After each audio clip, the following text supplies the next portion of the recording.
आगे के question start करते हैं। सत्य शून्य बिंदु विद्यमान रहता है अनुपात स्तर में। मनोवैज्ञानिक मापन का निम्न स्तर है शाब्दिक मापनी, समान इकाई मापनी है अंतराल मापनी। मेरे कमरे की लंबाई 6/3 है जो तुम्हारे कमरे की लंबाई 12/6 से आधी है। तो ये कथन किस स्तर का मापन है? अनुपातिक। बहुलांक का प्रयोग मापन के किस स्तर पर संभव नहीं है? अनुपात। तापमान का मापन उदाहरण है अनुपात का। घड़ी का समय उदाहरण है अंतराल का, अंतराल मापनी का, है ना, अंतराल मापनी। ठीक है, आगे आ जाओगे। नेक्स्ट क्वेश्चन देखिए भाई।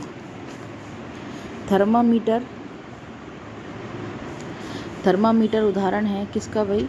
अंतराल मापने का। मूल्यांकन एक क्रमिक प्रक्रिया है जो संपूर्ण शिक्षा प्रणाली का एक महत्वपूर्ण अंग है। यह केवल शैक्षिक उपलब्धि के मापन में ही सहायता नहीं देता बल्कि उसमें सुधार भी लाता है। तो ये किसने कहा था भाई? वेस्ले ने। किसने कहा था? वेस्ले ने। फिर आता है ईवी वेस्ले के अनुसार मूल्यांकन एक प्रक्रिया है तो एक व्यापक प्रक्रिया है। मूल्यांकन क्या है भाई? एक उद्देश्य केंद्रित है, व्यवस्थित पद्धति है, उद्देश्य में घनिष्ठ संबंध है, उपयोग सभी। मूल्यांकन कितने सोपान होते हैं? 3। मूल्यांकन एक निरंतर चलने वाली प्रक्रिया है, एनसीईआरटी का कथन है ये।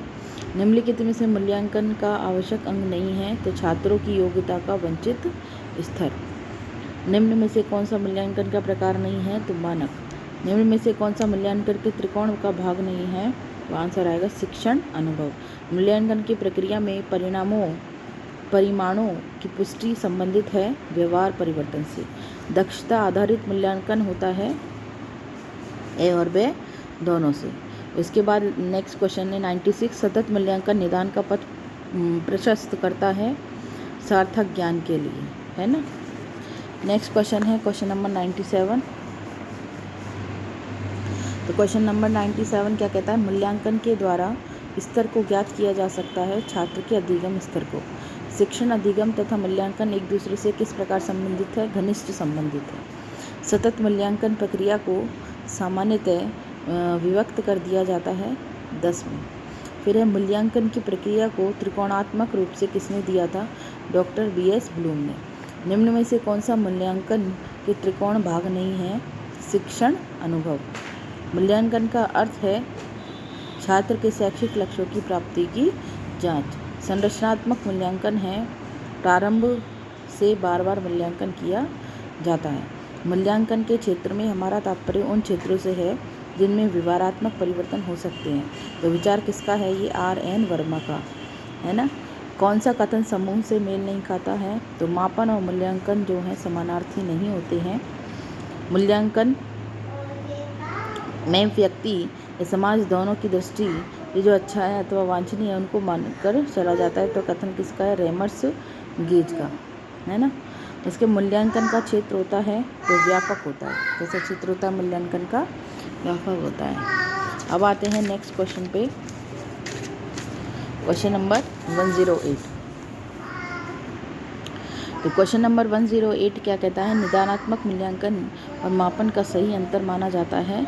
तो इसमें मूल्यांकन का अर्थ मूल्य व मापन का अर्थ है वस्तु की मात्रा। मूल्यांकन में मापन की अपेक्षा कम समय लगता है। मूल्यांकन का क्षेत्र सीमित है जबकि मापन का विस्तृत। तो इनमें से कोई नहीं आंसर दे। मूल्यांकन के महत्वपूर्ण बिंदु हैं तो उपयुक्त सभी। ज्ञानात्मक, संवेदात्मक, शारीरिक, ये किसके पक्ष हैं? तो मूल्यांकन के, है ना। मूल्यांकन द्वारा कौन सा कार्य किया जाता है? तो शिक्षक छात्र के व्यक्ति के विभिन्न आयामों का पता लगाते हैं, है ना। निम्न में से मूल्यांकन के ज्ञानात्मक पक्ष के अंतर्गत कौन सा तत्व नहीं आता है? तो नियमितीकरण। 62nd year book of the national society for the study of education part 2 नामक पुस्तक के लेखक कौन है? फिंडले। कौन है? फिंडले। मूल्यांकन वह क्रमिक प्रक्रिया है जो संपूर्ण शिक्षा प्रणाली का एक अंग है जो शिक्षा के उद्देश्यों से घनिष्ठ रूप से संबंधित है। ये कथन किसका है? कोठारी आयोग का। निम्न में से मूल्यांकन का कार्य नहीं है तो छात्रों में एकता का निर्माण करना। मूल्यांकन का कार्य नहीं है छात्रों में एकता का निर्माण करना। मूल्यांकन का उद्देश्य है निर्णय लेना। बच्चों का मूल्यांकन होना चाहिए सतत और व्यापक मूल्यांकन होना चाहिए। बच्चों का कैसा मूल्यांकन होना चाहिए? सतत और व्यापक।